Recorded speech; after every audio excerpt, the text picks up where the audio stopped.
नमस्कार बंधुरा केमन आছেন सबाई welcome to my channel cooking with Tanu অনু রান্নাঘরে আপনাদের স্বাগত।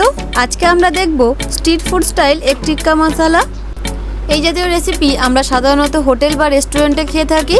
এটি আমি আজকে বাড়িতে তৈরি করেছিলাম খুবই সহজ ঘরোয়া উপকরণ দিয়ে, আর খেতেও হয়েছিল খুবই সুন্দর। চলুন আর দেরি না করে দেখে নেওয়া যাক সম্পূর্ণ রেসিপিটি।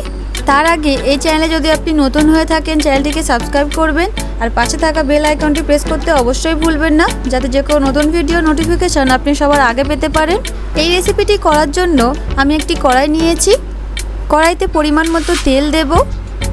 তেল গরম হয়ে গেলে ফোড়নের জন্য দেব হাফ চামচ গোটা জিরে, দুটো এলাচ, দুটো লবঙ্গ, এক টুকরো দারচিনি, এক টুকরো জয়ত্রী। এই গোটা গরম মশলা থেকে একটু ভাজা ভাজা গন্ধ এলে এখানে অ্যাড করে দেব একটা মিডিয়াম সাইজের কুচানো পেঁয়াজ আর দুটো কুচানো কাঁচা লঙ্কা।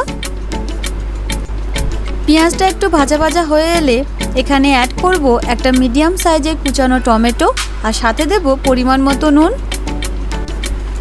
এখন পেঁয়াজ আর টমেটো সুন্দরভাবে মিক্স হয়ে এলে এখানে অ্যাড করে দেব হাফ চামচ আদা বাটা, হাফ চামচ রসুন বাটা।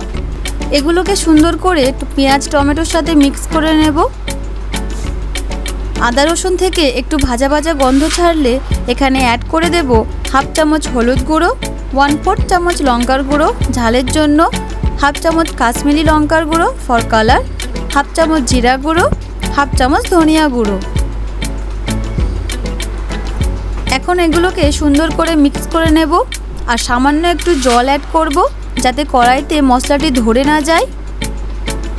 এখন মশলাটি সম্পূর্ণরূপে কষানো হয়ে গেলে, অর্থাৎ মশলা থেকে যখন তেলটা সেপারেট হয়ে যাবে, তখন এখানে অ্যাড করে দেব 2 বাটি মতো গরম জল। গরম জল অ্যাড করে গ্রেভিটা 3 মিনিটের মতো ফুটিয়ে নেব। 3 মিনিট পর এখানে অ্যাড করে নেব আগে থেকে সিদ্ধ করে রাখা ডিমগুলো, যেগুলি একটি ছুরির সাহায্যে ছোট ছোট টিক্কা আকারে কেটে নেব। আমি যেভাবে করছি আপনারা ভিডিওতে দেখতে পাচ্ছেন। আমি এখানে আগে থেকেই 5 পিস ডিম সিদ্ধ করে খোসা ছাড়িয়ে রেখেছিলাম। এখন ডিমগুলো গ্রেভির সাথে সুন্দর করে মিক্স করে নেব। আর ঠিক 2 মিনিট পর এখানে অ্যাড করে দেব রোস্টেড কাস্তুরি মেথি। কাস্তুরি মেথির একটি নিজস্ব ফ্লেভার আছে, যেটি যে কোনো রান্নায় অন্য মাত্রা এনে দেয়। এভাবেই 2 মিনিটের মতো এটি রান্না করে নেব।